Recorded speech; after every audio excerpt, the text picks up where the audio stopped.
She's staying in that room now. What?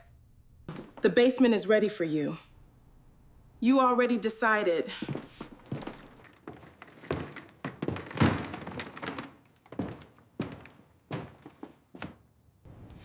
Maybe I'm done begging to belong. I knew something was wrong the moment I opened my bedroom door. My clothes were gone.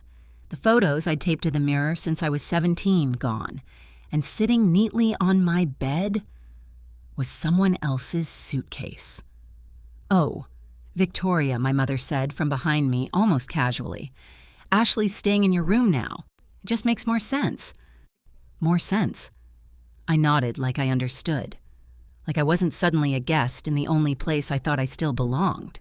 That night, I lay on an air mattress in the basement staring at the ceiling, and somehow, I slept better than I had in years.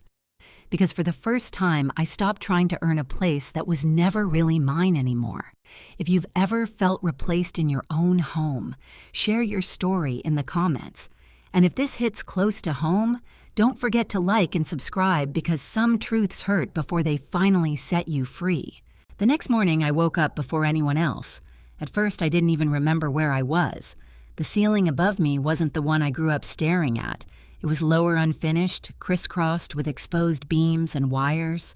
The air felt cooler, heavier somehow, and there was a faint smell of dust that clung to everything. Then it came back to me. The suitcase. The bed. Ashley. My room. I exhaled slowly and sat up on the air mattress, the plastic beneath me creaking softly. My back ached and my neck felt stiff, but strangely. I didn't feel as exhausted as I should have. If anything, I felt clear. That was new. For years, my thoughts had always felt crowded, like there was never enough space in my head, because I was always thinking about someone else. What Ryan needed, what my parents expected, what I should do next to keep everything running smoothly. But down here, in a place no one else wanted, it was quiet. And in that quiet, something uncomfortable started to surface. Memories. Not dramatic ones, not the kind that hit you all at once. Just small, ordinary moments I had ignored for years. Moments that put together told a story I hadn't wanted to see. I pushed myself up and walked toward the small window near the ceiling. Morning light filtered through it in a dull gray strip barely touching the floor. Upstairs, I could already hear movement, cabinet doors opening, footsteps, a voice I didn't immediately recognize. Ashley. I stood still for a second, listening. She laughed at something light, easy, like she had always belonged there, and something inside me tightened. Not jealousy, not exactly. Something closer to recognition. Because I had heard that tone before, just not directed at me. I made my way upstairs, slowly trying to move quietly out of habit, like I always had when I didn't want to be in the way. When I reached the kitchen, Ashley was standing at the counter, flipping pancakes, like she had lived there for years. Ryan sat at the table, scrolling through his phone, barely looking up. My mom stood nearby, smiling.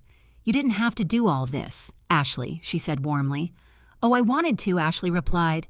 "It's the least I can do since you've been so welcoming." Welcoming. I paused in the doorway. For a second, no one noticed me, and in that second, I saw something clearly, something I hadn't let myself see before. They looked comfortable, happy, complete, like nothing was missing, like I wasn't missing. "Good morning," I said finally. 3 heads turned toward me. "Oh, Victoria, you're up," my mom said, her tone shifting slightly just enough for me to notice. Ryan gave me a quick nod. "Hey," Ashley smiled brightly. "Morning." I made pancakes. "I hope that's okay." "Of course it is," my mom said quickly before I could respond. I forced a small smile. "It smells great." Ashley handed me a plate like I was a guest. "Here you go," she said. "I wasn't sure what you like, so I just made a mix." I took it, murmuring a thank you, and sat down at the edge of the table. For a few minutes, everything felt normal, too normal. They talked about plans for the weekend, a movie Ashley wanted to see, a restaurant Ryan had been meaning to try. At one point, my mom laughed at something Ashley said, a full, warm laugh I hadn't heard in a while. I cut into my pancakes, slowly chewing without really tasting them. No one asked how I slept. No one mentioned the basement. No one brought up the room. It was like the entire situation had already been accepted, settled, filed away as something too obvious to discuss. And that's when it hit me. This wasn't new for them, only for me. I set my fork down quietly. I can help clean up after I offered more out of habit than intention. Ashley shook her head immediately. No, it's okay, I've got it. I don't mind, I said. I know, she replied sweetly, but you should relax. You've been through a lot. My mom nodded in agreement. She's right, honey. You need to take it easy for a while. Take it easy. I almost laughed because I knew what that really meant. Stay out of the way. I leaned back slightly in my chair, letting their voices blur together again. And that's when another memory surfaced. Not from yesterday, from years ago. I was 19, sitting at the same table balancing textbooks and a part-time job schedule. Ryan had just called from campus. He needed money again. I don't know what to do, my mom had said, wringing her hands. We can't keep covering everything. I can help, I had said without thinking. Both of them had low relieved, grateful. Just until he gets back on track, my dad had added. Temporary. It was always temporary. I remembered transferring the money that night, remembered telling myself it didn't matter, that we were family, that we took care of each other. I blinked, returning to the present. Ashley was now rinsing dishes at the sink. Ryan had left the table without saying anything.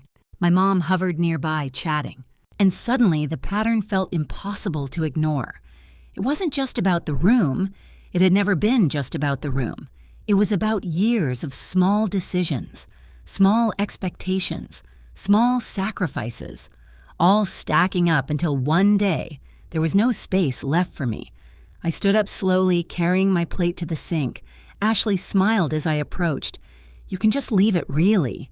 It's okay, I said, placing it gently beside her. For a brief second, our eyes met. Hers were kind, open, maybe even genuine. And that made it more complicated, because I couldn't blame her, not really. She hadn't taken anything from me. She had simply stepped into a space that had already been cleared by me. I turned away, wiping my hands on a paper towel. Hey, my mom said, her voice softer now. We're really glad you're here, Victoria. I looked at her, studied her face, tried to find the meaning behind the words, and maybe in her own way she meant them. But something was missing, something important. I nodded anyway. Yeah, me too. But as I walked back toward the basement, I felt that strange clarity again. Stronger this time, because now I understood something I hadn't been ready to admit before. I hadn't just been helping my family all these years. I had been replacing myself, piece by piece, moment by moment, until there was so little left of me in this house that when someone new came along, there was no reason not to give her my room. I reached the bottom of the stairs and paused, my hand resting on the railing. For the first time, I didn't feel the urge to go back up and fix anything, didn't feel the need to make things right, didn't feel responsible for the comfort of everyone else. Instead, I stepped fully into the basement, into the quiet, into the space that no one else wanted. And as the door clicked softly behind me, I realized something else. Maybe this wasn't where I had been pushed. Maybe this was where I had finally stopped pushing myself aside. Over the next few days, I started to understand something I hadn't noticed that first night. It wasn't just that Ashley was staying in my room. It was that she was settling in, completely, permanently. At first, the changes were small, easy to miss if you weren't paying attention. A new set of bed sheets, soft beige instead of the faded blue ones I'd had since college. A scented candle on the nightstand, her shoes lined neatly by the closet door. But then the changes became harder to ignore. The bookshelf I had built with my dad when I was 16, gone. The framed sketch I had drawn of our house, the one my mom used to say she loved nowhere to be seen. In its place were glossy magazines, a small plant, and a photo of Ashley and Ryan smiling on some beach I didn't recognize. I stood in the hallway one afternoon, staring through the half-open door, not stepping inside, Not anymore. It didn't feel like mine. "Hey," Ashley's voice came from behind me. I turned, caught off guard. "Oh, sorry," I said automatically, even though I hadn't done anything wrong. She walked past me and gently pushed the door open wider. "Do you need something from the room?" she asked, her tone polite but careful, like she was talking to someone who didn't quite belong there. No, I replied quickly. I stopped. What was I just doing? Remembering. "Checking, holding on, I was just passing by," I finished. She smiled. "Okay, just let me know if you need anything." I tried to keep things organized, but I didn't want to touch anything too personal. Too personal. I nodded, even though I knew that wasn't true. She had touched everything, not carelessly, not maliciously, but completely.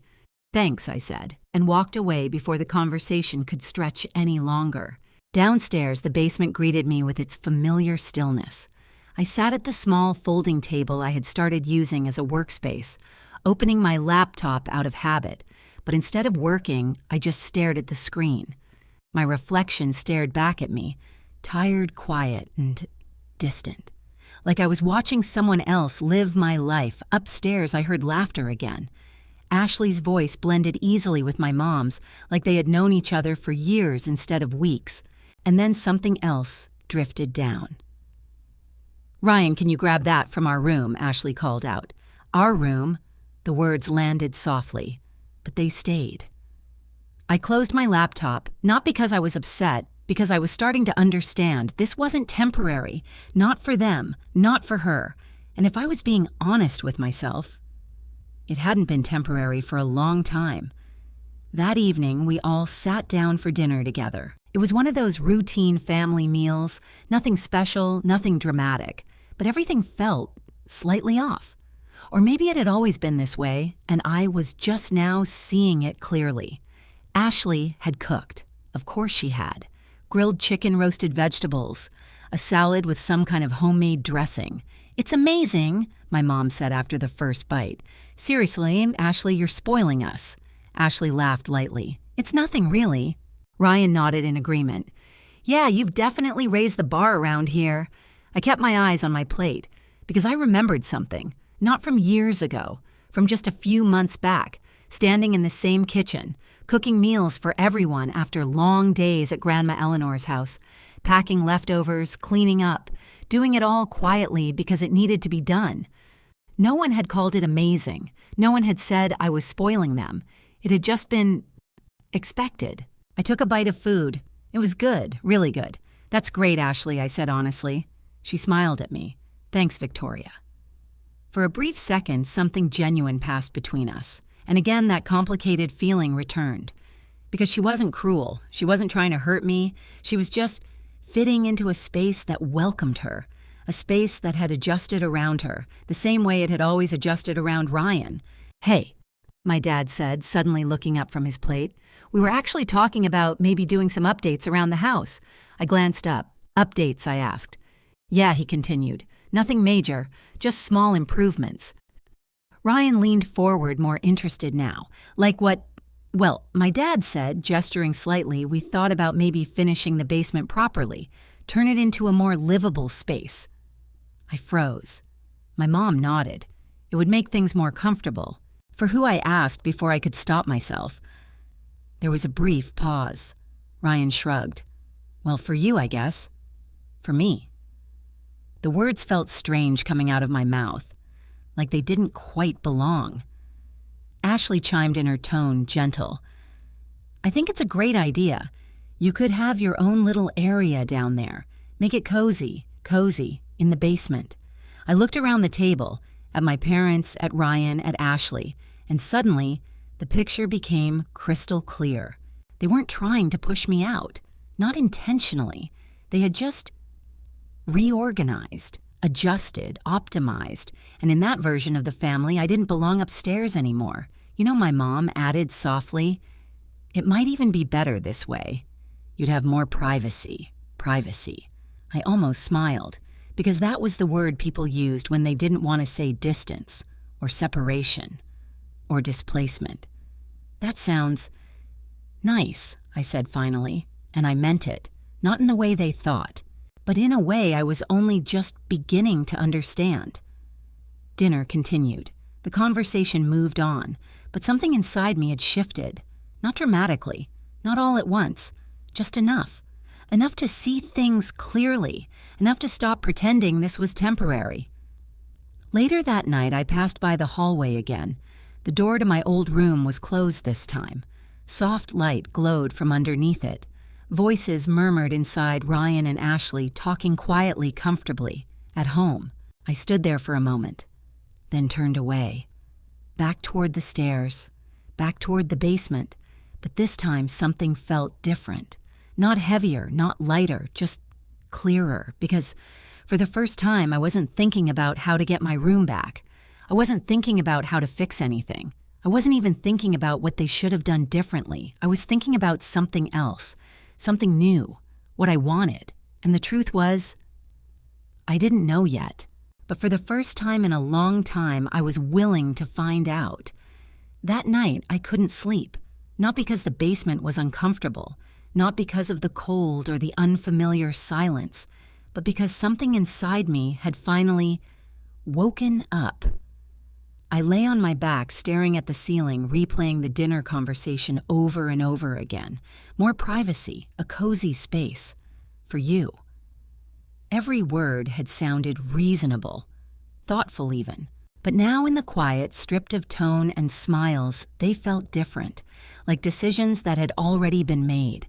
Decisions I was only being informed about, not included in. I turned onto my side, pulling the blanket tighter around me. And that's when I heard it. Footsteps. Soft, careful. Upstairs. Followed by the faint creak of the kitchen floor. I held my breath without realizing it. Voices followed, low, unclear at first, then sharper as someone moved closer to the basement door. "She'll be fine," my dad's voice said. I froze. "She's always fine." My mom replied quietly, "I just don't want her to feel pushed out." There was a pause. Then my dad, again firmer this time. "We're not pushing her out, Linda. We're being practical." Practical. The word echoed in my chest.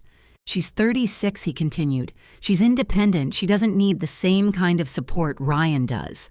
My hands tightened around the blanket. Upstairs, my mom sighed. "I know, but still, it's her room." Was. Not is. Was. It was her room, my dad corrected gently. Things change. Silence followed that. Heavy, uncomfortable.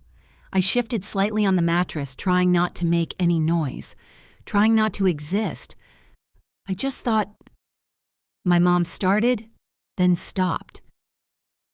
After everything with her grandmother, maybe we should give her a little more space to adjust.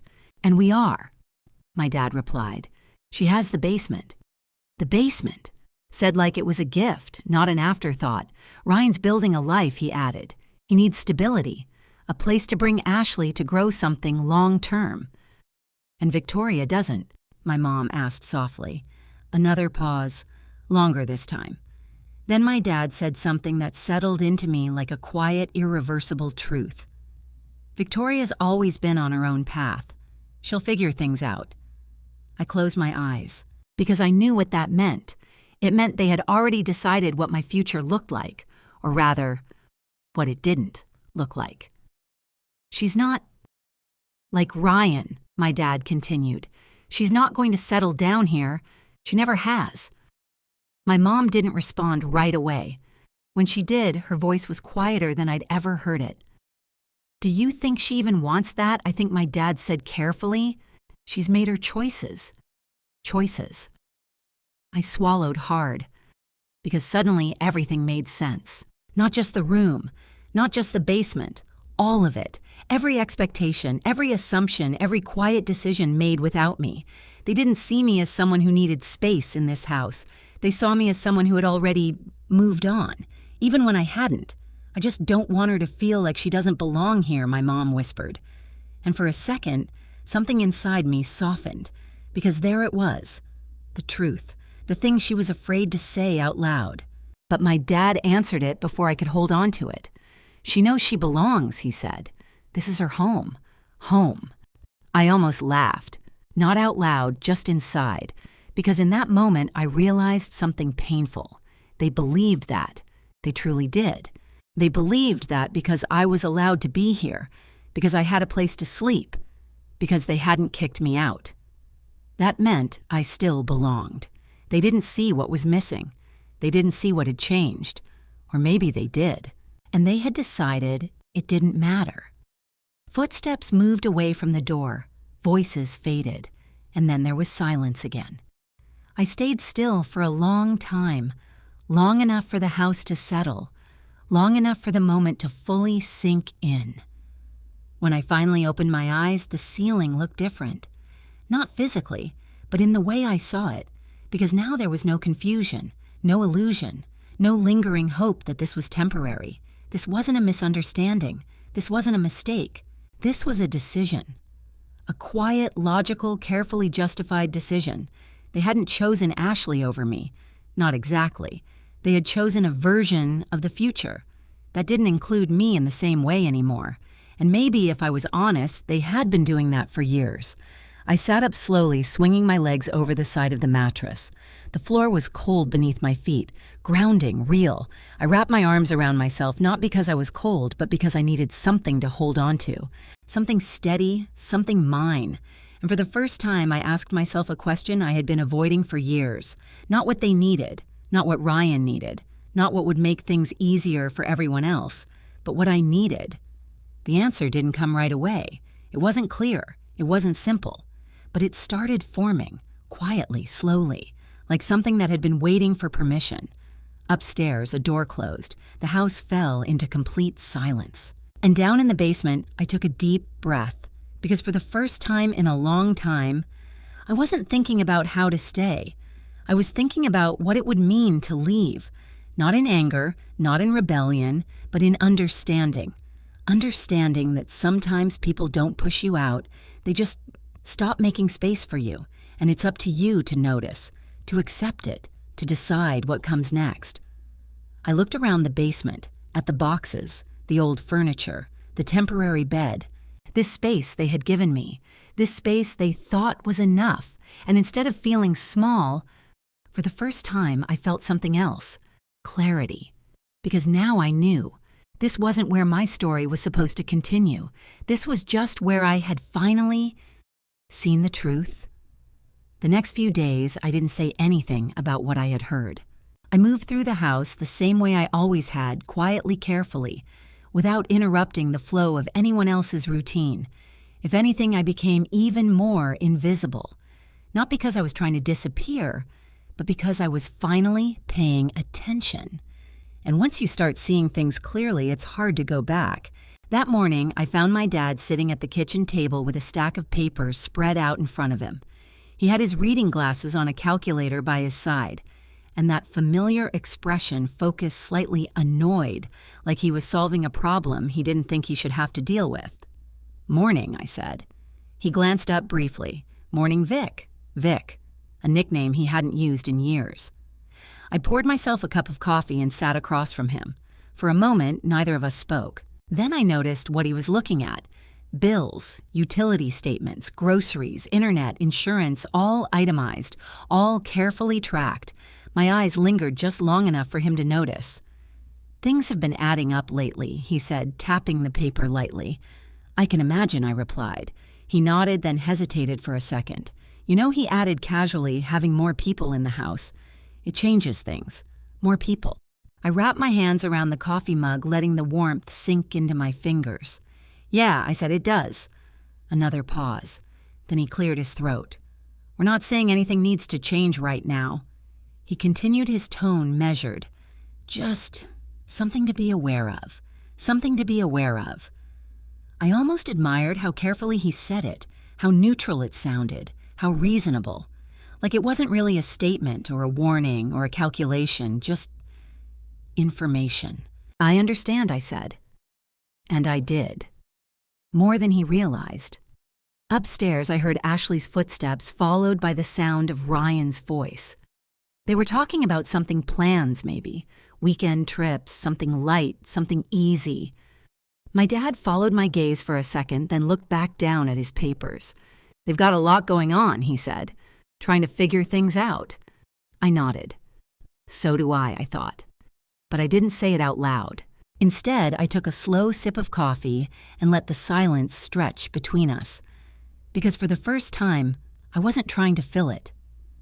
Later that afternoon, I went back down to the basement and opened my laptop, not to distract myself, not to escape, but to look at something I had been avoiding for months, my bank account. I stared at the numbers for a long time, not because they were shocking, but because they told a story I hadn't wanted to read. Savings lower than I remembered. Income almost non-existent over the past year. Expenses steady, unavoidable. And then, almost without thinking, I opened another tab. Old statements, transfers, payments. At first, I scrolled casually, then slower, then more carefully, because the numbers started to add up. Not just recent ones, years. I pulled out a notebook from one of the boxes and started writing things down. Ryan tuition assistance, Ryan rent support, Ryan car repair, Ryan credit card payoff. Grandma Eleanor medical bills, house repairs, groceries, emergency expenses. At first it felt tedious, pointless even. Why was I doing this? What did it change? But I kept going, line after line, amount after amount, until the total at the bottom of the page made me stop. I stared at it, read it again, then again, because it didn't feel real. It was more than I had expected, more than I had ever allowed myself to acknowledge. And suddenly, my dad's words from that morning echoed in my mind. Things have been adding up lately. I let out a quiet breath. Yeah, they had. Just not in the way he thought. For a long time, I had told myself a story, that I had been helping, that I had been contributing, that I had been part of something shared. But sitting there looking at those numbers, I realized something uncomfortable. It hadn't been shared. Not really. It had been one-sided. Not completely, not intentionally, but consistently. I leaned back in the chair, closing my eyes for a moment, trying to process it, trying not to let it turn into anger, because anger would have been easy, simple. But this wasn't simple. This was years of small decisions, small agreements, small sacrifices that had never been questioned until now. A soft knock on the basement door pulled me back. Victoria, my mom's voice called gently. I closed the notebook quickly. Yeah. She opened the door halfway, peeking inside like she always did. Hey, she said with a small smile. I was just wondering if you could help me with something upstairs. Of course. The word almost came out automatically. Almost. But this time I paused. Just for a second. Sure, I said, finally standing up. Upstairs, she handed me a basket of laundry. Can you fold these while I start dinner, she asked. I nodded, taking it from her. We stood there for a moment, the air between us slightly awkward, like there was something she wanted to say, or something I should say, but neither of us did. So I sat down on the couch and started folding. Shirts, towels, socks, simple things, familiar things, things I had done 1,000 times before. Ashley walked in a few minutes later carrying grocery bags. Oh, I can help with that, she said quickly when she saw me. It's okay, I replied. I've got it. She hesitated, then smiled. Well, thank you. Thank you. I folded another shirt, set it neatly on the pile, and for the first time the words felt different. Not comforting, not warm, just neutral, like a transaction, a small exchange in a system I was finally starting to understand. Ryan came in shortly after, barely glancing at the scene. Hey, he said, grabbing a drink from the fridge. Hey, I replied. He nodded, then disappeared into the hallway. No pause, no question, no awareness, and that's when it clicked. Not suddenly, not dramatically, just quietly, like something settling into place. This wasn't about one moment or one decision or even one room. It was about a pattern, a balance that had slowly over time shifted so far in one direction that no one even noticed anymore, except me. I finished folding the last towel and set the basket aside. My mom glanced over from the kitchen. Thanks, honey, she said. I smiled faintly. Of course. But as I stood there looking around the living room, I felt that clarity again. Stronger now. Because this time it wasn't just emotional, it was practical, real, measurable. I knew exactly what I had given, exactly what it had cost, and for the first time I asked myself a question I had never seriously considered before. Not what do they need from me, but what do I get back?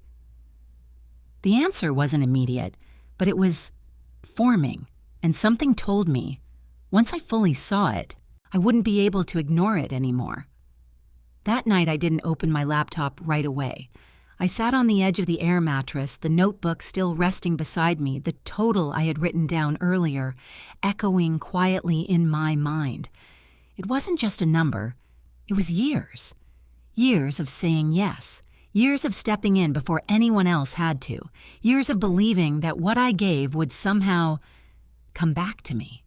Not as money, not even as recognition, but as something simpler, a place, a sense of belonging.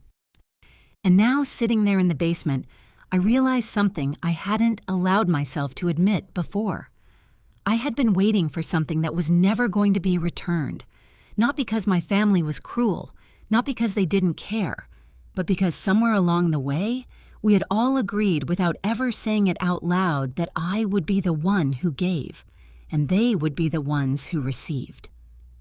I let out a slow breath and reached for my laptop. This time, I didn't hesitate.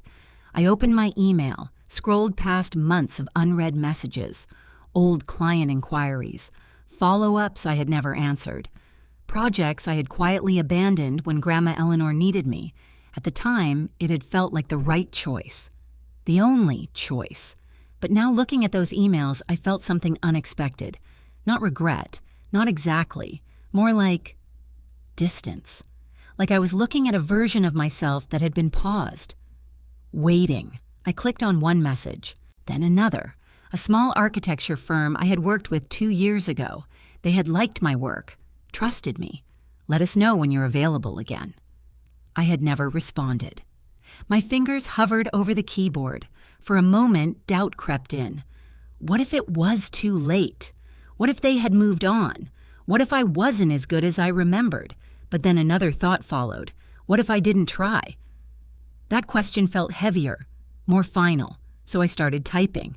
Hi, this is Victoria Turner. I know it's been a while, but I wanted to reach out and see if you're currently taking on freelance illustrators.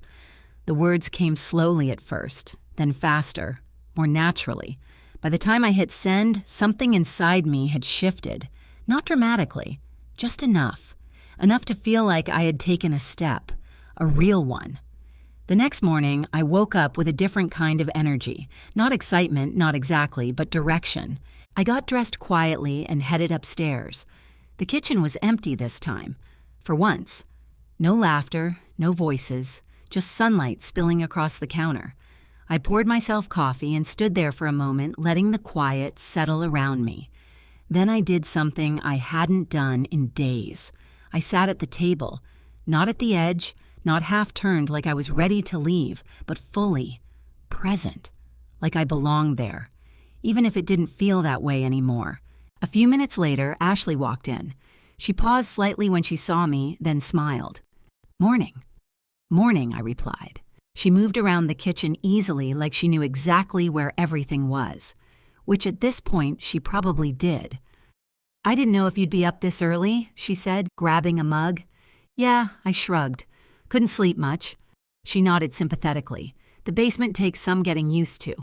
There it was again, the basement, said casually, comfortably, like it had always been my place. "It's fine," I said, and for the first time I meant it. Not because it was comfortable, but because I was starting to understand something. This space didn't define me. It didn't trap me. It didn't limit me.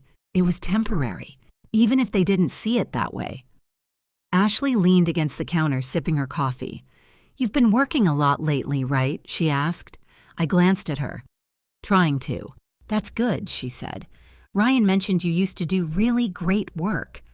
"Used to?" I nodded slowly. "Yeah, I did." There was no judgment in her voice, no competition, just observation. And again, that complicated feeling returned. Because she wasn't the problem. She'd never been the problem. She was just the result of choices, of patterns, of space that had already been created. "Are you going to keep doing that?" she asked. "Yeah," I said more firmly this time. "I am." She smiled. "That's great." And somehow that simple sentence felt more supportive than anything I had heard in a long time. A few hours later, I left the house. Not for groceries, not for errands, but for something I hadn't done in months. I went downtown, walked into a small co-working space I used to visit occasionally, the same one where I had sketched designs, met clients, built connections. For a second, standing outside, I felt out of place, like I didn't belong there anymore, like too much time had passed. But then I pushed the door open anyway. Inside, nothing had changed. The same soft hum of conversation, the same quiet focus, the same sense of people building something for themselves. I signed in at the front desk. The receptionist looked up and smiled politely. "Welcome back. Welcome back." The words hit differently than they should have, because for the first time in a long time, I felt like I was stepping into a space that had room for me. I found an empty desk by the window and sat down, opened my laptop, and started working. Not perfectly, not confidently, but steadily.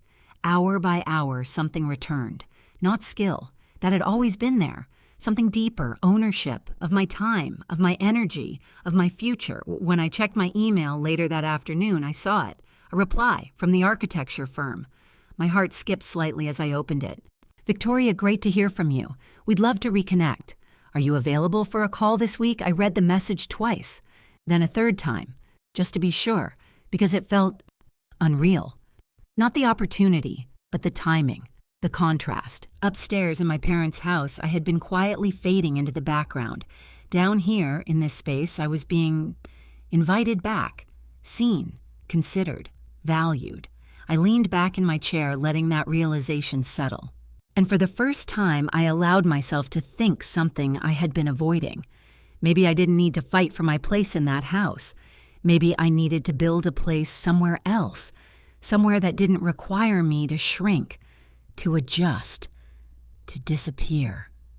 I closed my laptop slowly, a small smile forming without my permission, because now for the first time since I had walked into that house and found my room gone, I wasn't thinking about what I had lost. I was thinking about what I could still create, and somehow that felt bigger, stronger, more real than anything I had been holding onto before. By the end of that week, something inside me had quietly shifted, not enough for anyone else to notice, but enough that I noticed it in myself. I wasn't rushing upstairs every morning anymore. I wasn't listening as closely to conversations that didn't include me. And most importantly, I wasn't waiting. Not for acknowledgement, not for appreciation, not for someone to say, "Hey, maybe this isn't fair," because I already knew the answer, and knowing the answer changed everything. Saturday afternoon, my parents decided to host a small barbecue. Nothing fancy, just a few neighbors, a couple of my dad's old friends, and of course Ashley's circle of people. I found out about it when I walked upstairs and saw folding chairs being set up in the backyard. "Oh, Victoria," my mom said when she noticed me, "we're having a few people over today." A few people. There were already more than 10 cars parked along the street. "Do you mind helping out a bit?" she added quickly. "Of course." The answer was automatic. "Sure," I said. And just like that, I slipped back into a role I knew too well. I set up plates, carried drinks, wiped down surfaces that were already clean, moved quietly between spaces, filling in gaps no one else seemed to notice. And for a while, it felt familiar, comfortable even, like muscle memory, until it didn't. The guests arrived in waves. Laughter filled the house. Music played softly from the speakers in the living room. Ashley stood near the center of it all, greeting people, introducing them to my parents, effortlessly weaving herself into every conversation. "This is Ryan's girlfriend, Ashley," my mom said proudly to someone near the kitchen. "She's been such a help around here. Such a help." I paused for half a second, a tray of drinks balanced in my hands, then kept moving. Because what else was there to do? Ryan moved through the crowd with the same easy confidence he always had. his arm occasionally brushing against Ashley's back like a quiet claim, like they were building something together, like they belonged. I stayed mostly in the background, not hiding, just not stepping forward. At one point, I stepped outside to get some air. The backyard was full now, people sitting, standing, talking in small groups, and that's when I heard it. Wait, so she lives down there? The voice was unfamiliar, curious, not unkind, just interested. I turned slightly, realizing they were talking about me. Yeah, Ryan replied with a casual shrug. She's got the basement. The basement. Said so easily, like it was normal, like it made sense. Oh, the voice responded. Is that like temporary? There was a brief pause. Then Ashley laughed lightly. Well, she said we're actually thinking about fixing it up for her, make it more of a permanent space. Permanent. The word landed harder than I expected, not because it surprised me, but because of how easily it was said, how naturally, like it had already been decided, like I had already agreed. Yeah, Ryan added, nodding, it'll be better for everyone, better for everyone. I stood there just out of sight, the words settling into me, not sharply, not painfully, just clearly, and in that clarity, something unexpected happened.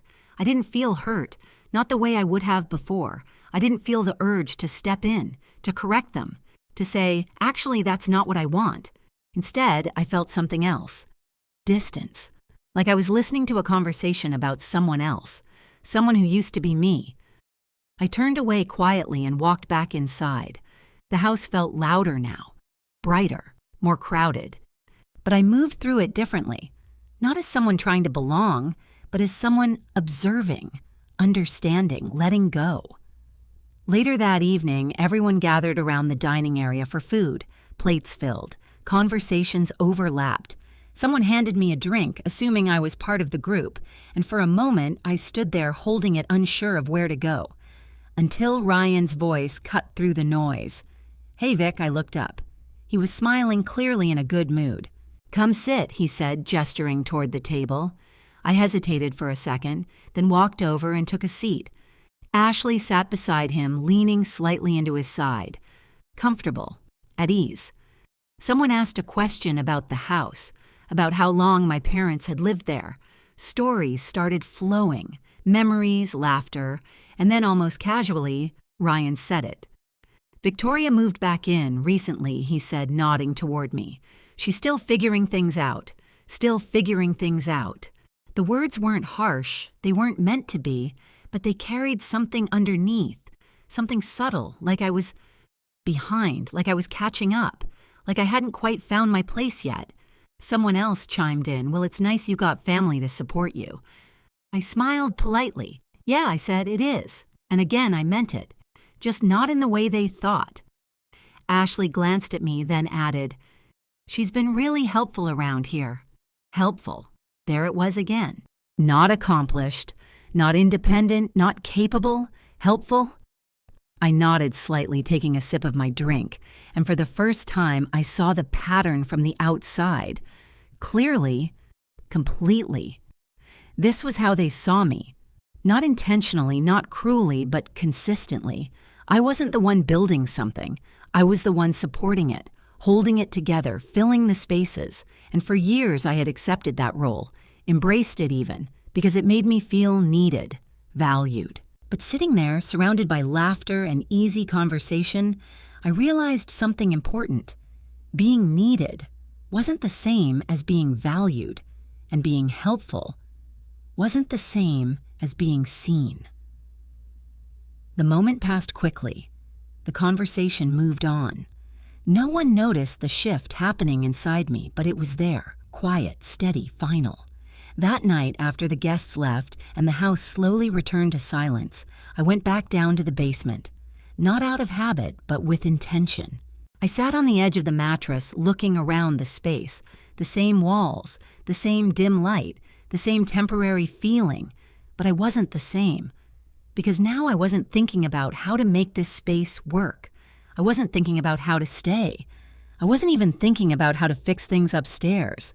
I was thinking about something else entirely, something simple, something clear. I was thinking about leaving. Not dramatically, not suddenly, but deliberately. Because for the first time, I didn't feel like I was losing anything. I felt like I was choosing something. And that made all the difference. I didn't tell anyone I was leaving, not because I was trying to be dramatic, not because I wanted to prove a point, but because for once I wanted to do something that didn't require explanation. The decision itself had already been made, quietly, slowly, over days of listening, of observing, of finally understanding. By Monday morning, I had everything I needed. Not much, really. A few suitcases, my laptop, some sketchbooks, clothes I hadn't even unpacked properly since arriving. It struck me as I folded them neatly into my bags how little of myself had actually settled into that house. Like some part of me had known all along this wasn't where I was meant to stay. Upstairs, I could hear the usual sounds of the house coming to life. Cabinet doors, running water. Ryan's voice muffled but animated. Ashley laughing at something. It all felt distant, like a scene playing behind a closed door. I zipped up the last suitcase and stood there for a moment looking around the basement. The air mattress, the folding table, the small window near the ceiling, this space they had given me, this space I had accepted. And for the first time, I didn't feel resentment toward it, because it had done something important. It had shown me the truth. I picked up my bags and headed upstairs. No one was in the living room. The kitchen, however, was alive. Ashley stood at the counter again making coffee. Ryan leaned against the fridge, scrolling through his phone. My mom moved between them, humming softly as she wiped down the counter. My dad sat at the table reading something on his tablet. The picture of a family. Complete, balanced, functional. I paused at the edge of the room, taking it in. Then stepped forward. "Hey," I said. 4 heads turned. "Morning," my mom replied with a smile. Ryan nodded. "Hey." Ashley gave me a warm look. "Good morning." I set my keys on the counter. "I'm heading out today," I said. The words landed lightly, too lightly. "Out?" my mom asked. "Where to?" "Just moving into a place," I said. There was a brief pause. Not shock, not concern, just a small gap in the conversation. "Oh," my dad said. "That's good, good." Ryan nodded again. "Yeah, makes sense." Ashley smiled. "That's exciting, exciting." I watched their reactions carefully, not because I expected something different, but because I wanted to be sure. And in that moment, I saw it clearly. They weren't upset. They weren't worried. They weren't even surprised. This fit, perfectly, into the version of the story they had already written. Victoria, moving on, figuring things out, doing her own thing. "Do you need help with anything?" my mom asked her, tone polite, almost routine.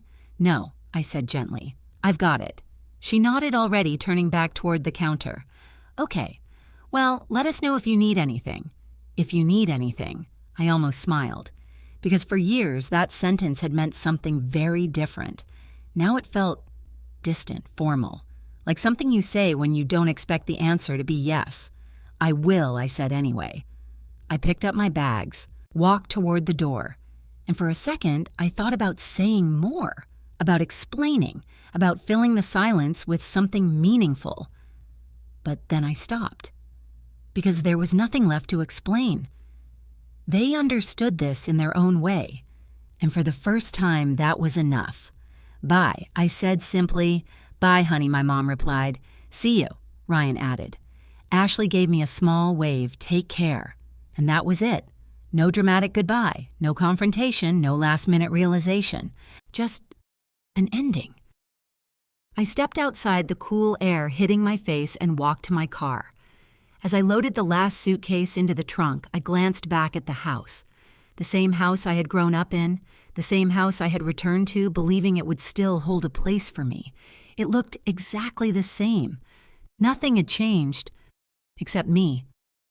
I got into the driver's seat and sat there for a moment, hands resting on the wheel, waiting, not for something to happen, but to feel something. Relief, sadness, regret. But what came instead was quiet. A steady, grounded kind of quiet, the kind that doesn't demand attention, the kind that just exists. I started the engine and pulled away from the curb. No one came outside, no one waved from the window, and strangely, that didn't hurt, because now I understood. This wasn't about what they didn't do. It was about what I was finally doing for myself. The drive to my new place wasn't long, a small studio apartment downtown. Nothing impressive, nothing permanent, but when I unlocked the door and stepped inside, something shifted. The space was empty, clean, bare. Sunlight streamed through a single large window, casting soft patterns across the wooden floor. There were no voices, no expectations, no roles waiting for me to fill, just space. Mine. I set my bags down in the middle of the room and stood there taking it all in. For a second it felt unfamiliar, too quiet, too still. But then slowly something else followed, something I hadn't felt in a long time. Peace. Not loud, not overwhelming, just present. I walked over to the window and looked out at the street below. People moved in different directions. Cars passed by. Life continued, and for the first time I felt like I was part of it again. Not stuck, not waiting, moving. That evening I unpacked slowly, not rushing, not trying to recreate something, just placing things where they felt right. A chair by the window, my laptop on the small table, a stack of sketchbooks within reach, simple, intentional. When night came, I lay down on the mattress I had set up on the floor. It wasn't much better than the one in the basement, but it felt different, completely, because this time the space around me wasn't something I had been given. It was something I had chosen. I stared up at the ceiling, clean, unfinished, full of possibility. And as I closed my eyes, I realized something that made my chest feel lighter than it had in years. I wasn't leaving something behind. I was stepping into something new. And for the first time, I wasn't afraid of what came next. The first few days in my new apartment felt unfamiliar, not in a bad way, just quiet in a way I wasn't used to anymore. There were no footsteps above me, no voices drifting down the stairs, no unspoken expectations waiting in the next room. Just me. At first I kept catching myself listening for sounds that weren't there. The creak of the hallway, my mom calling my name, Ryan laughing at something on his phone, Ashley moving around in the kitchen. But there was nothing. And slowly, that nothing started to feel like something. Like space. Like room to breathe. I woke up early the next morning, sunlight already filling the apartment. For a moment I forgot where I was again, but this time the realization didn't come with confusion. It came with calm. I stretched slightly, then sat up looking around the small space. My space. It still felt strange to think that way, but I didn't push the feeling away. I let it settle. Then I got up, made coffee in the tiny kitchen, and sat by the window with my laptop. Work. That was the next step. Not just thinking about it, not just planning, actually doing it. I opened my email, half expecting silence. But there it was. Another reply, and another. 2 small firms interested in reconnecting. One asking for sample updates, another requesting a quick call. I stared at the screen, my heart beating just a little faster. This was real, not a memory, not something I used to have, something I still had, something I could rebuild. I spent the next few hours working, sketching, revising old drafts, organizing my portfolio. At first it felt slow, clumsy, like I was out of practice. But the more I focused, the more something familiar returned. Confidence. Not loud or obvious, just steady, like a rhythm I had forgotten but never lost.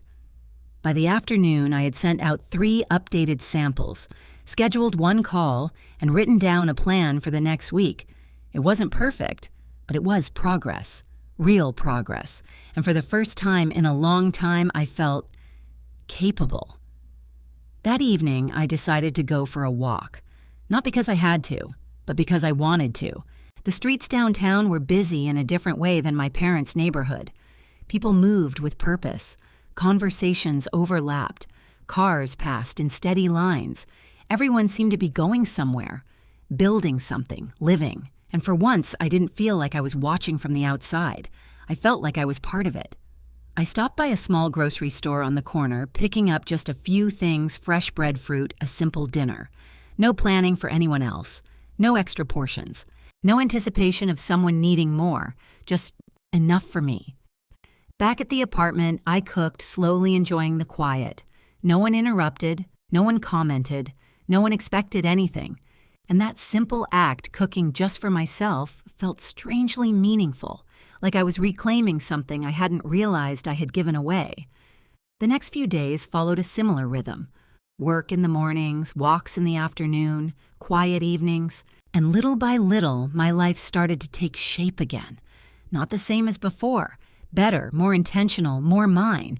But while things were moving forward for me, they weren't moving the same way back at the house.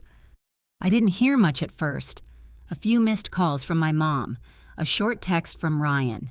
Hey, hope everything's good, nothing urgent, nothing pressing. Until one afternoon, about a week after I moved out, my phone rang again. This time I answered. Hi, Mom. Victoria? Her voice sounded relieved. I've been trying to reach you. I know, I said calmly. I've just been busy. Oh, well, that's good, she replied quickly. We didn't want to bother you. Bother me. The irony almost made me smile. How's everything going, she asked. Good, I said. Really good, actually. There was a pause, long enough for her to process that. That's nice to hear, she said. But something in her tone had shifted. Less certain, less confident. And how's everything there, I asked. Another pause. This one heavier. Oh, she said, just busy. I waited, because I had learned something important. Silence invites truth. Eventually, she sighed. Ryan's been having some trouble at work, she admitted. I leaned back slightly, listening. He lost a big account, she continued, and things have been tight. Another familiar word. And Ashley, I asked. There was a hesitation this time. She's been stressed, my mom said carefully. It's just a lot right now. I nodded, even though she couldn't see me. I understand. Another pause. Then slowly the conversation shifted. Not abruptly, not obviously, but in a way I recognized immediately. Well, my mom said we were thinking, maybe you could come by sometime, just for dinner. The words sounded simple, but there was something underneath them, something unspoken, something familiar. We miss you, she added softly. Miss me? I closed my eyes for a moment, because part of me wanted to believe that, wanted to feel it the way I would have before, but another part of me, stronger now, understood something else. They didn't miss me the way I used to think. They missed what I did, what I provided, what I made easier. I'll think about it, I said gently. Of course, she replied quickly. No pressure, but the pressure had always been there, just hidden, wrapped in kindness, in expectation, in family. We ended the call shortly after, and as I set my phone down, I noticed something. I didn't feel pulled, not back, not into old patterns, just aware of the difference between then and now, between who I had been and who I was becoming. I walked over to the window, looking out at the city again, the same movement, the same energy, the same sense of possibility. And for the first time, I realized something that felt both simple and powerful. I wasn't just building a new life. I was building it without their permission, without their expectations, without needing their approval. And that changed everything. A few days passed before my phone rang again. This time it wasn't my mom, it was Ryan. I stared at his name on the screen for a moment, letting it ring once, twice, 3 times. Old habits told me to answer immediately, to be available, to fix whatever needed fixing, but I wasn't that version of myself anymore. Still, I answered. Hey, I said. Hey, Vic. His voice sounded different, less confident, less relaxed. Got a minute, I do. There was a brief pause, like he wasn't sure how to start. Listen, he said finally. I just wanted to check in. Make sure you're, Good, I'm good, I replied. Yeah, he said a little too quickly. That's good, that's really good. Silence followed. I didn't rush to fill it. I heard you got your own place, he added. I did. That's nice, he said. Downtown, right, yeah. Another pause. Longer this time. I could almost hear him thinking, trying to find the right words, or maybe just the easiest ones. Look, he said, finally, things have been kind of crazy here. I leaned back in my chair, already recognizing the shift, the turn. Work's been rough, he continued. That account I told you about, it didn't just fall through. It really messed things up. I nodded, even though he couldn't see me. I'm sorry to hear that. Yeah, he exhaled. It's just bad timing, you know. Bad timing. I had heard that phrase before, many times, and Ashley, I asked. There was a slight hesitation. She's stressed, he said. It's a lot for her. A lot for her. I didn't comment, because I knew where this was going. I just waited. And sure enough, after another few seconds, he got there. I was thinking, he said slowly, maybe you could help out a little, just temporarily. There it was. Temporary. The word landed exactly the way it always had. Soft, reasonable, familiar. How I asked, calmly. Well, he said, clearly relieved I hadn't shut it down immediately just until I get things sorted. Maybe alone. Nothing crazy. Just enough to get through the next couple months. I closed my eyes briefly. Not because I was overwhelmed, but because I wanted to respond clearly, not reactively. How much I asked. He named a number, and for a second, the old version of me almost answered automatically, almost said yes, almost justified it, almost convinced myself it was the right thing to do. But then something else surfaced, the notebook, the total, the years, the pattern. I can't do that, I said. The silence on the other end was immediate, sharp. What he said, like he hadn't heard me correctly. I said, I can't do that. Another pause. Longer this time. He let out a short laugh. Come on, Vic. It's not forever. Just until I get back on track. Just until. I shook my head, even though he couldn't see it. I know, I said. But I still can't. His tone shifted. Not angry, not yet, but edged. Why not a simple question? One I had avoided answering for years. Because the answer was uncomfortable. Not for me, for him. For a long time, I said slowly, I've been the one who steps in, who helps, who makes things easier. That's because you're good at it. He cut in. I didn't react. This time I continued. I'm focusing on getting myself stable again. He exhaled sharply. So that's it, he asked. You just stop helping. I thought about that, really thought about it. No, I said, I'm just not doing it the same way anymore. Another silence. He didn't like that answer. I could hear it. Wow, he muttered. There it was, the disappointment, the shift, the subtle accusation. Ryan, I said gently, you're going to figure this out. Yeah, he said flatly. I always do right. Something in his voice hit me. Not guilt, not responsibility, just recognition. Because for the first time, he was starting to see something too. That the system had changed, that I wasn't stepping in. And that meant he had to step up. I believe you will, I said. He didn't respond right away. When he did, his voice was quieter. Things are different now. Huh? Yes, I said simply. Another pause. Then softer, almost uncertain. Did we mess things up? The question surprised me. Not because of what it meant, but because he asked it. Honestly. I took a slow breath. Things changed, I said, that's all. It wasn't the full answer, but it was enough. For now. He exhaled again. Less tension this time. More acceptance. I didn't really think about it before he admitted. How much you did. I didn't say anything, because I didn't need to. I guess I just assumed. He trailed off. That I'd always be there, I finished. Yeah, he said quietly. I nodded to myself. That's fair, I said. I did too. We sat in that truth for a moment, together, without trying to fix it, without trying to soften it, just letting it exist. So what now, he asked, a simple question. But this time, it wasn't about money or help. It was about something else. Now I said you figure things out, and you. He asked. I already started. Another pause. Then unexpectedly. Okay, he said. Just that. No argument, no pressure, just okay. We said goodbye shortly after, and when the call ended, I set my phone down slowly.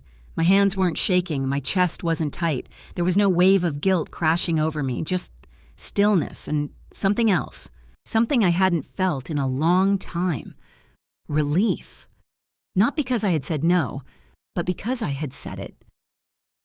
And meant it. Without apology, without hesitation, without trying to make it easier for him. I stood up and walked to the window again, looking out at the city below. The same movement, the same rhythm, the same sense of forward motion, and for the first time I realized something important.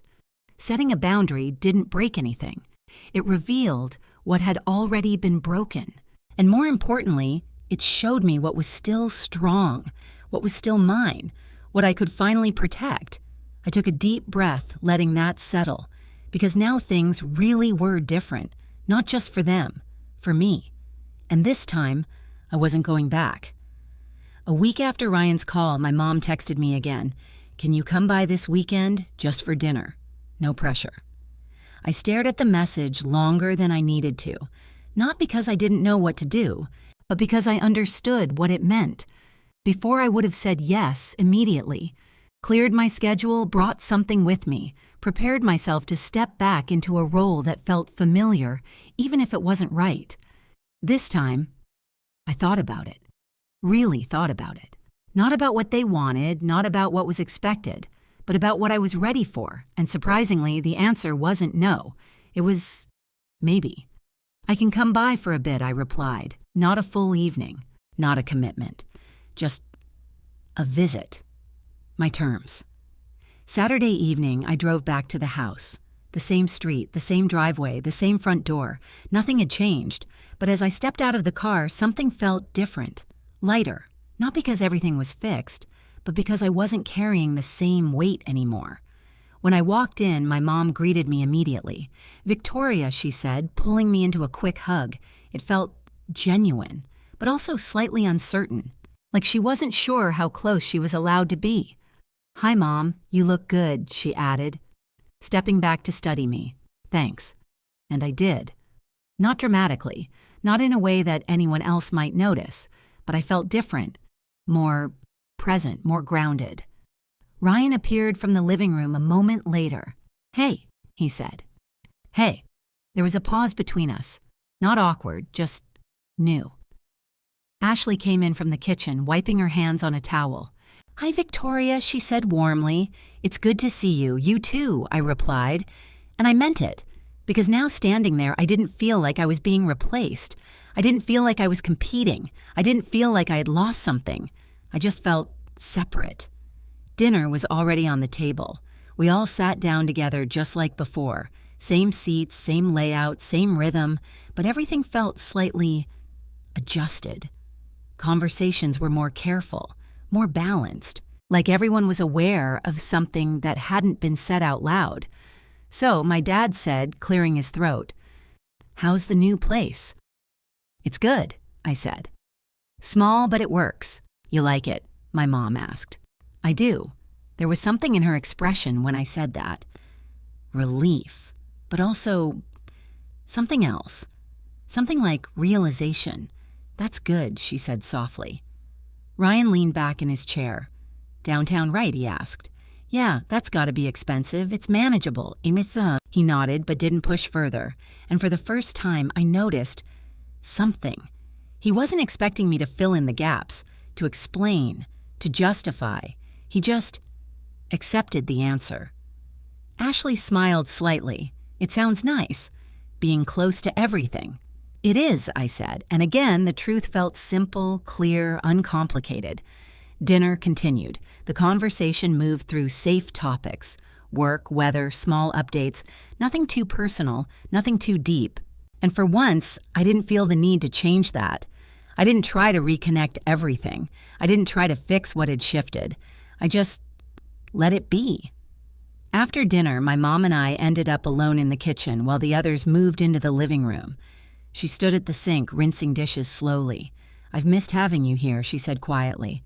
I leaned against the counter, watching her. I know I replied. She paused for a second, then turned slightly. It's just different now. Different? I nodded. It is. Another pause. Longer this time. I didn't realize she said softly how much you were doing. There it was. Not an apology, not exactly, but something close. I didn't either, I said honestly. She looked at me then. Really looked at me. And for a moment, I saw something I hadn't seen in a long time. Understanding. Not complete, not perfect, but real. I should have paid more attention, she added. I didn't respond right away, because part of me wanted to say yes, wanted to agree, wanted to unpack everything that had happened, but another part of me, stronger now, understood something else. That not everything needed to be explained, or revisited, or fixed. It's okay, I said gently, and this time it wasn't automatic. It wasn't a reflex, it was a choice. She nodded slowly, then turned back to the sink. In the living room, I could hear Ryan and my dad talking, Ashley's voice occasionally joining in. Normal, easy, comfortable. And for the first time, I realized something important, that life had continued without me, just like mine had continued without them. Not better, not worse, just separate. And that was okay. Later that night, as I got ready to leave, my mom walked me to the door. You don't have to stay away, you know, she said. I'm not staying away, I replied. I'm just doing things differently. She nodded. I can see that. There was a small pause. Then she reached out and squeezed my hand. I'm proud of you, she said. The words caught me off guard, not because I didn't believe her, but because I hadn't been waiting for them. And somehow, that made them matter more. Thank you, I said softly. Ryan appeared behind her. Drive safe, he said. I will. Ashley gave me a small wave from the hallway. Good night, good night. I stepped outside, the cool air wrapping around me again. And as I walked to my car, I realized something. This place, this house. It didn't feel like mine anymore. But it didn't feel like something I had lost either. It just felt like somewhere I used to belong. And as I drove away, I didn't look back. Not because I was closing the door, but because I no longer needed to check if it was still open. The next time I went back, it wasn't planned. I hadn't texted, they hadn't asked. It just happened. I was driving back from a client meeting, my first in-person one in over a year, and without really thinking about it, I found myself turning onto the familiar street. The house came into view slowly, exactly as it always had. Same white siding, same small front yard, same quiet stillness. But this time something inside me didn't react the way it used to. There was no pull, no tension, no quiet expectation waiting underneath the surface, just recognition. Like passing by a place that used to matter in a different way. I parked the car and sat there for a moment, my hands resting lightly on the steering wheel. I wasn't sure why I had come. Curiosity, maybe, or closure, or just habit. Eventually, I stepped out and walked toward the front door. I didn't knock right away. Instead, I listened. Silence. No laughter, no music, no overlapping voices filling the space. That alone felt different. I knocked gently. After a few seconds, my mom opened the door. Victoria, she said, surprised. I didn't know you were coming? I was nearby, I replied. I thought I'd stop by. Her expression softened immediately. Of course. Come in. I stepped inside. The house felt quieter. Not empty, but not as full as it had been. Where is everyone? I asked. Your dad's out running errands, she said. Ryan's upstairs, and Ashley. There was a brief pause. Then my mom looked down slightly. She's not here. Not here. The words lingered in the air. Not here as in... She moved out, my mom said quietly. I blinked. Not shocked, but still processing. When? A few days ago, I nodded slowly, and Ryan. She sighed. It's been tense. Of course it had. I followed her into the living room, and that's when I noticed it. The shift. Subtle but undeniable. The decorations were simpler. The atmosphere less curated. Like something had been removed that had once filled the space, or maybe something had been revealed. My eyes drifted toward the hallway, toward the room that used to be mine. The door was open. Halfway. Without saying anything, I walked toward it. My mom didn't stop me. She didn't say anything at all. Inside, the room looked different. Not the way it had when Ashley first moved in. Not polished, not styled, just incomplete. The beige sheets were gone, the magazines, the small decorative touches. In their place, there was a bare bed, an empty nightstand, a closet that looked half cleared, like someone had packed quickly or left without finishing. I stepped inside slowly. My footsteps felt louder than they should have, echoing slightly in the quiet. This was her space, I thought, and before that, it was mine. But standing there now, it didn't feel like either. It just felt like a room. I ran my fingers lightly along the edge of the dresser, the same one I had used for years, the same one that had once held everything important to me, and now, nothing. You can take it back, you know. My mom's voice came from the doorway. I turned to look at her. She stood there carefully, almost cautiously, like she wasn't sure how I would respond. What I asked, the room, she said. It's empty now. Empty. The word hung between us. You don't have to stay in that apartment if you don't want to, she added. You can come back. Come back. A few months ago, those words would have meant everything. They would have felt like relief, like resolution, like everything had been restored. But now, they didn't. I looked around the room again, at the empty bed, the cleared shelves, the quiet space that had once held so much meaning, and I realized something. It wasn't the same, not because the furniture had changed, not because Ashley had been there, but because I had. It's okay, I said gently. You don't want it? My mom asked, a hint of confusion in her voice. I shook my head slowly. It doesn't feel like mine anymore. She stepped further into the room, looking around as if seeing it for the first time. I thought, maybe things could go back to how they were. I smiled slightly, not out of amusement, but understanding. They can't, I said softly. She didn't argue, didn't push, just nodded. And for a moment, we stood there together in silence, looking at a space that had once meant something different to both of us. I'm sorry, she said quietly. I turned to her. For what? For not seeing it sooner, she replied. For everything. This time it felt closer to an apology, not perfect, not complete, but real. I took a slow breath, and for the first time I let myself feel it fully. Not the anger, not the hurt, but the release. Because I didn't need this room anymore. I didn't need it to prove anything, to validate anything, to hold on to anything. I know, I said, and I meant it, not as forgiveness, not as dismissal, just as acknowledgement. We walked back into the living room together. The house felt quieter now, more honest, like something had been stripped away, something that had been holding everything in place. Ryan came downstairs a few minutes later. He looked tired, not physically, but emotionally. Hey, he said when he saw me. Hey. He glanced toward the hallway, then back at me. You saw the room I did. He nodded. Ashley left pretty fast, he said. Packed up most of her stuff in one day. I'm sorry, I said. He shrugged slightly. Yeah, me too. There was no bitterness in his voice. Just acceptance. Guess things weren't as solid as I thought, he added. I didn't respond. Because I understood that feeling, more than he knew. We stood there for a moment, the silence between us not uncomfortable, just real. I didn't realize how much you did around here, he said finally. There it was again. A different version of the same realization. It's okay, I replied. But this time the words meant something different. Not obligation, not dismissal, just closure. I stayed for a little while longer, talked, listened, observed, but I didn't try to fit back in.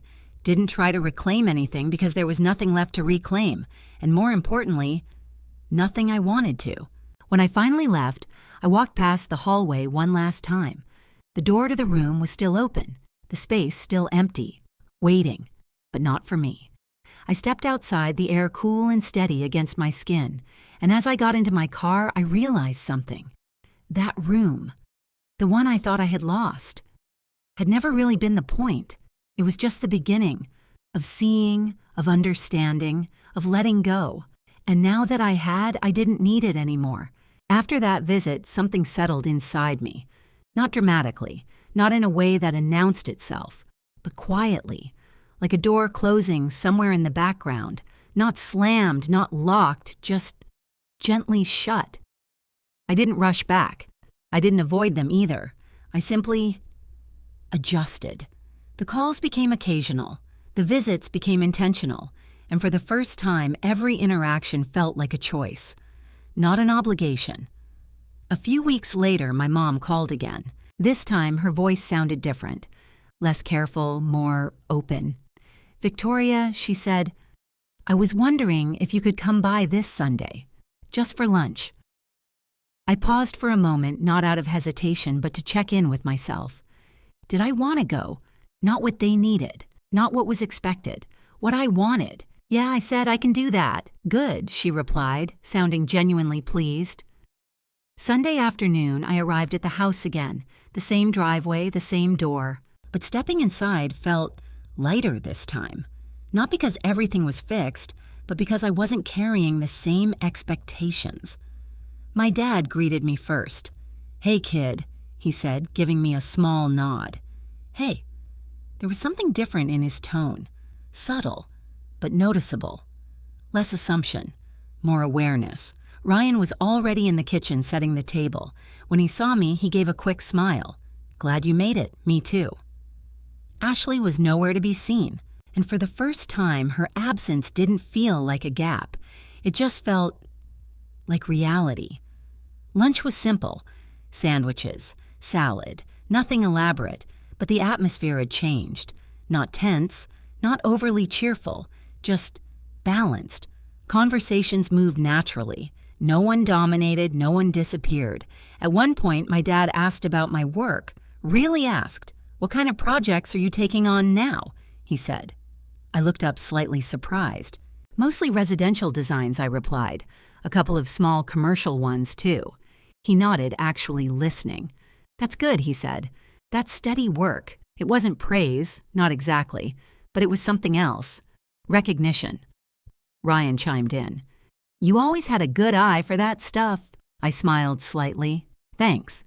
And just like that, the conversation moved on. No overreaction, no exaggeration, just acknowledgement. After lunch, my mom and I ended up outside on the back porch.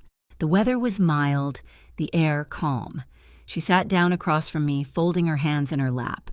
"I've been thinking a lot lately," she said. I nodded. "I have too." She gave a small, understanding smile. "I think I got used to you handling things," she admitted. So much that I stopped noticing it. I didn't interrupt. Because this wasn't about correcting her or explaining everything. It was about letting her see it in her own way. "You made it look easy," she continued, "like you didn't need anything." I let out a soft breath. I needed things, I said gently. I just didn't always say it. She looked at me, her expression shifting. I know that now. And for the first time, I believed her. Not because she said it perfectly, but because she saw it. Even if it was late, even if it was incomplete, it was real. "I'm trying to do better," she added. "I can see that," I replied, and I could, not in big gestures, not in dramatic changes, but in small moments, in the way she asked questions, in the way she listened, in the way she didn't assume anymore. Ryan joined us a few minutes later, leaning against the porch railing. "I've been applying for new positions," he said casually. "That's good," I replied. "Yeah," he shrugged. "Figured it's time to actually figure things out." There was a hint of self-awareness in his tone. Not defensive, not dismissive, just honest. "I think you will," I said. He nodded like he was choosing to believe that, for himself this time, not because someone else would step in.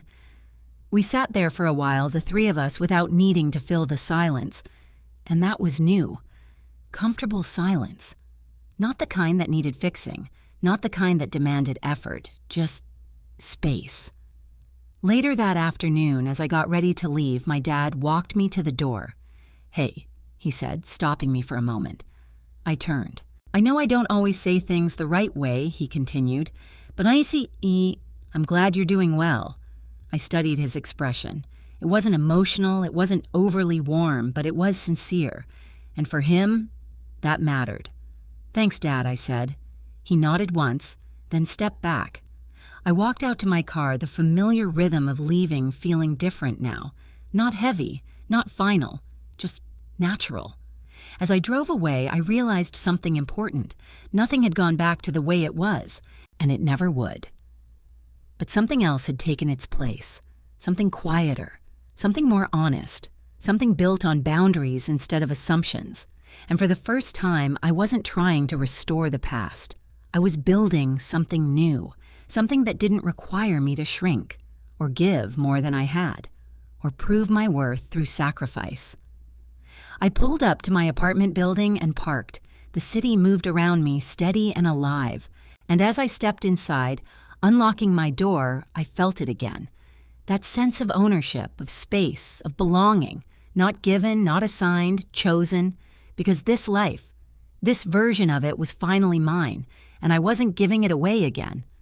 The first time I thought about buying my own place, it didn't feel real. It felt like one of those distant ideas you keep in the back of your mind, something you might do someday when everything is more stable, more certain, more perfect. But one afternoon, sitting at my small kitchen table with sunlight pouring through the window, I opened my laptop and started looking anyway. Not because I was ready, but because I was curious. And curiosity, I had learned, was often the beginning of something bigger. At first, it was just browsing. Listings I couldn't afford. Places that felt too big, too far, too permanent. But then I started narrowing things down. Smaller spaces, closer to where I was. Places that didn't feel overwhelming, just possible. And slowly, something shifted. What had once felt distant started to feel within reach. A few days later, I scheduled my first viewing, just to see, just to understand what it might feel like. The townhouse was modest, 2 floors, simple layout, nothing extravagant. But when I stepped inside, something happened. Not a dramatic moment, not a sudden realization, just a quiet sense of alignment. The space was empty, but it didn't feel hollow. It felt open, like it was waiting, not for anyone, just for something to begin. "This is the living area," the agent said, gesturing lightly. I nodded, but my attention drifted elsewhere, to the window, to the way the light fell across the floor, to the feeling of standing in a place that didn't already have a story attached to it. No expectations, no history I had to live up to, no version of myself I had to maintain. Just space. I walked upstairs slowly, my hand brushing lightly along the railing. The bedroom was small, but bright. The walls clean, the air still, and for a moment I stood in the center of the room, letting myself imagine it. Not perfectly, not fully, just enough. A bed by the window, a small desk, a place to think, to work, to rest. And something in my chest shifted, because for the first time, I wasn't imagining fitting into a space. I was imagining creating one. The process wasn't fast. It wasn't effortless. There were numbers to consider, decisions to make, doubts that crept in quietly at night. Are you ready for this? Is this too much? What if things don't work out? But every time those questions came up, something else answered. You're already doing it. You've already started. And that was enough. A few weeks later, I signed the papers. Not with dramatic excitement, not with overwhelming emotion, but with a steady, grounded sense of certainty. This was mine. Not given, not borrowed, not temporary, mine. The day I got the keys, I didn't tell anyone right away, not because I wanted to keep it a secret, but because I wanted to experience it first. Alone. Unfiltered. I drove straight there after picking them up, unlocked the door, stepped inside, and just stood there. The same quiet, the same light. But this time it felt different. Because now it wasn't a possibility. It was real. I walked through each room slowly, noticing details I hadn't paid attention to before. The slight creak in the floor near the stairs, the way the sunlight shifted as the afternoon moved forward, the silence that didn't feel empty, but peaceful. That evening, I sat on the floor of the living room with nothing but a cup of coffee. No furniture yet, no decorations, just space. And for the first time, I let myself feel it fully. Not what I had lost, not what had changed, but what I had built. Because this wasn't just about a house, it was about something deeper, something I had spent years giving away without realizing it. Ownership of my choices, of my time, of my life. A few days later, I invited my parents over. And Ryan, not for approval, not for validation, but because I wanted to share it, on my terms. They arrived in the late afternoon. My mom stepped inside first, looking around carefully. "Oh, Victoria," she said softly. "It's beautiful." My dad followed, nodding slightly. "Nice place," he said. Ryan walked in last, glancing around with a small smile. "Yeah, this is really good." I watched them move through the space, noticing things, taking it in. But something felt different this time. They weren't guiding, they weren't suggesting, they weren't shaping anything. They were guests, and I was the one showing them around. "This is the kitchen," I said, leading them through. "I still need to get a few things, but it works." "It's perfect," my mom replied. We moved upstairs, into the bedroom. The light filled the space just like it had the first time I saw it. And for a brief moment, everything felt still, quiet, balanced. "This one's yours?" Ryan asked. "Yeah." He nodded slowly. "Nice," he said. "No jokes, no comparisons, just acknowledgement." We went back downstairs and sat together in the living room, still mostly empty, but full in a different way. At one point, my dad looked at me and said something simple. "You did this yourself." It wasn't a question. It wasn't even praise. Just recognition. I met his gaze. "Yeah," I said, "I did." And for the first time, saying it felt complete. Not defensive, not explained, just true. They stayed for a while longer, talked, laughed, shared small moments that felt lighter than before, more equal, less weighted. And when they left, there was no heaviness, no lingering tension, just closure. I stood by the door, and after it closed, the quiet settling around me again, and I realized something. This house, this space. It wasn't just a new chapter. It was a different kind of beginning, one that didn't depend on anyone else, one that didn't require me to prove anything, one that simply existed. Because I had chosen it, because I had built it, because I had finally stopped waiting for permission. And as I walked back into the living room, the late afternoon light stretching across the floor, I felt something I hadn't felt in years. Not relief, not validation, but something deeper, belonging, not to a place, not to a family, but to myself. The night I finally moved my bed into the new house, everything still felt unfinished. There were boxes stacked in corners. Half-assembled furniture leaned against the walls. The kitchen had only the basics. The living room was still mostly empty, but the bedroom was ready. Not perfect, not decorated the way I imagined it would be someday, but ready enough. A bed by the window, soft light filtering through sheer curtains I had chosen myself.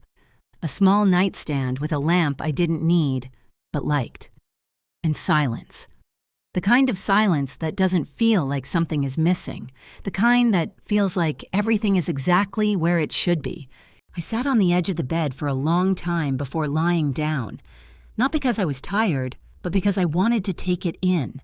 Every detail, every feeling, every quiet realization that had brought me here, because it hadn't happened all at once. It hadn't been one big moment, one decision, one turning point. It had been a series of small things, small shifts, small truths I had finally allowed myself to see. I leaned back slowly, staring up at the ceiling. Clean, bright, unfamiliar, and yet completely mine. And without warning, my mind drifted back. Not to the apartment, not to the visits, but to that night. The basement, the air mattress, the cold, unfinished space where everything had started to change. I could still picture it clearly. The dim light, the quiet, the weight of everything I hadn't said, and the strange, unexpected feeling that had followed. Peace. At the time, I didn't fully understand it. I thought it was exhaustion, or numbness, or maybe just relief from finally stopping the fight I didn't even realize I had been in. But now I understood. That night wasn't about losing my room. It was about losing something else. The need to be chosen, the need to be seen a certain way, the need to keep proving that I belonged. Because the truth was, I had spent years trying to earn a place in a space that had already decided where I fit. And the moment I stopped trying, something inside me finally rested. I turned onto my side, pulling the blanket up slightly. The fabric felt different, softer, new. Not something I had inherited or adapted to, something I had chosen, and that made all the difference. I thought about my parents, about my mom standing in the doorway offering me the room back, about my dad quietly acknowledging what I had built, about Ryan learning slowly, imperfectly what it meant to stand on his own. None of it had been dramatic. None of it had been resolved in one conversation. But something had shifted, not just in them, in me, because I no longer needed them and to understand everything. I no longer needed things to go back. I no longer needed to fit into a version of the family that required me to disappear in order to belong. I closed my eyes briefly, and for a moment I let myself feel it. Not the past, not the loss, but the present. This room, this space, this life that I had built piece by piece. And then quietly, something settled inside me, a kind of certainty, not loud, not overwhelming, but steady. The kind that doesn't need to be proven, because it already exists. I reached over and turned off the lamp. The room dimmed instantly. Shadows softening around the edges. Outside, the city moved in its usual rhythm. Distant sounds, faint light, life continuing. And inside, everything felt still, safe, complete. I adjusted slightly under the blanket, letting my body relax into the mattress. And as I did, I noticed something. There was no tension in my chest, no quiet anxiety running underneath my thoughts, no lingering need to plan, fix, or anticipate. Just calm, the kind I hadn't felt in years, maybe ever. And in that moment, I understood something so simple it almost felt obvious. Home wasn't the house I grew up in. It wasn't the room I lost. It wasn't the place I'd tried so hard to hold on to. Home was this feeling, this space where I didn't have to earn anything, where I didn't have to prove anything, where I didn't have to shrink myself to make room for someone else. I took a slow breath, letting it out gently, and then finally, I let myself sleep. Not the kind of sleep that comes from exhaustion, not the kind that escapes something, but real sleep. Deep, uninterrupted, peaceful. The kind that only comes when there's nothing left to carry. And just before everything faded, one last thought passed quietly through my mind. That night in the basement, the one I thought was the worst moment had been the beginning of everything. Because sometimes, the moment you realize you don't belong somewhere anymore is the same moment you finally start finding where you do. And for me, that place had never been a room. It had always been myself. The hardest part about growing up isn't leaving a place. It's realizing that sometimes the place you thought would always be yours has already changed without you. And even harder than that is understanding that love and sacrifice aren't the same thing. For a long time, I believed that if I gave enough, stayed long enough, helped enough, I would always have a place. But what I learned is this: a place that depends on how much you give was never truly yours to begin with. Real belonging doesn't come from proving your worth. It comes from recognizing it, from setting boundaries, from choosing yourself even when it feels uncomfortable, even when it feels unfamiliar. Because the truth is, the moment you stop trying to earn your place is the moment you finally create one. So I want to ask you, have you ever felt like a guest in your own home, like you were giving more than you were receiving? If you have, I'd really like to hear your story. Leave a comment below and share what that felt like for you. And if this story resonated with you, don't forget to like and subscribe. Because sometimes the stories that hurt the most are the ones that help us heal the deepest.